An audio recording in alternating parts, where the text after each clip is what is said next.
Shalom jemaat Tuhan, senang sekali boleh berjumpa kembali dalam renungan Kingdom Devotion hari ini. Saya sudah memulai pembahasan kita dari surat Rasul Petrus yang pertama. Hari ini kita akan membaca pasal pertama ayat 3 dan 4. Ayat 3 dan 4 ini merupakan doksologi, pengagungan kita kepada Tuhan dan bagaimana hubungan kita dengan Tuhan di dalam kepastian hidup kita sebagai anak Allah. Luar biasa sekali saudara, haleluya. Mari kita baca 1 Petrus pasal 1 ayat 3 dan 4. Terpujilah Allah dan Bapa Tuhan kita Yesus Kristus, yang karena rahmat-Nya yang besar telah melahirkan kita kembali oleh kebangkitan Yesus Kristus dari antara orang mati kepada suatu hidup yang penuh pengharapan, untuk menerima suatu bagian yang tidak dapat binasa, yang tidak dapat cemar, dan yang tidak dapat layu, yang tersimpan di surga bagi kamu. Saya percaya ketika saudara mendengar dua ayat ini, ada sukacita yang luar biasa, ada kepastian, ada begitu ucapan syukur kita kepada Tuhan. Saudara sekalian, Rasul Paulus ingin mengatakan, dia ingin mengatakan kepada orang-orang pendatang yang ada di Kekaisaran Romawi, orang-orang yang mungkin mengalami penganiayaan, penderitaan karena menjadi pengikut Kristus. Rasul Petrus ingin menegaskan kembali bahwa kita sudah dilahirkan kembali, bukan karena kekuatan kita, tetapi karena rahmat dan kasih Tuhan. Saudara dan saya, kita menjadi anak Allah karena rahmat dan kasih, karena pengampunan Tuhan kita. Haleluya, bukan kekuatan kita, bukan kemampuan kita. Dulu bukan, sekarang bukan, dan selama-lamanya bukan. Semuanya oleh kasih karunia Tuhan. Dan kemudian Rasul Paulus mengatakan, karena kuasa kebangkitan dari Kristus itu yang sudah menyelamatkan kita, juga akan membawa kita kepada situasi kehidupan yang penuh pengharapan. Oh haleluya saudara sekalian, dia tahu, Rasul Petrus tahu, umat Tuhan pada waktu itu dan umat Tuhan pada saat ini, saudara dan saya, apapun yang terjadi dalam kehidupan kita, kuasa kebangkitan Kristus dalam kehidupan kita akan membawa kita kepada suatu kehidupan yang penuh pengharapan.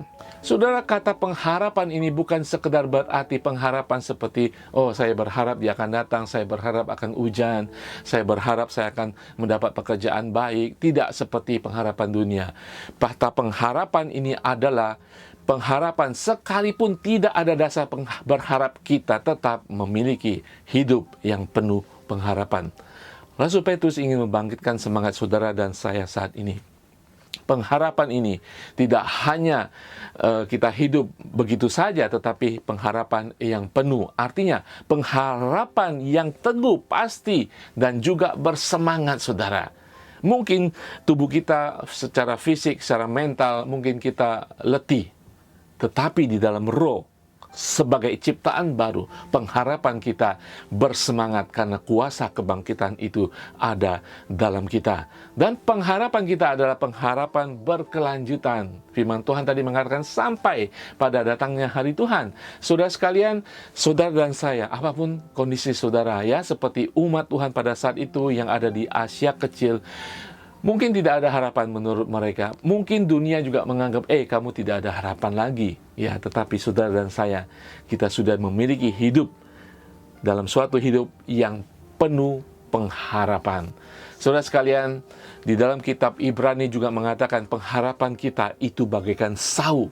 Saudara tahu sau, kalau kapal besar, kalau di Hong Kong banyak kapal-kapal besar, ukuran saunya, jangkanya, ya mungkin lebih besar, tetapi tidak sebanding dengan besarnya kapalnya itu. Saudara sekalian, artinya apa saudara? Ketika sau itu diletakkan ke bawah, dia bisa meneguhkan, memantapkan posisi daripada kapal itu.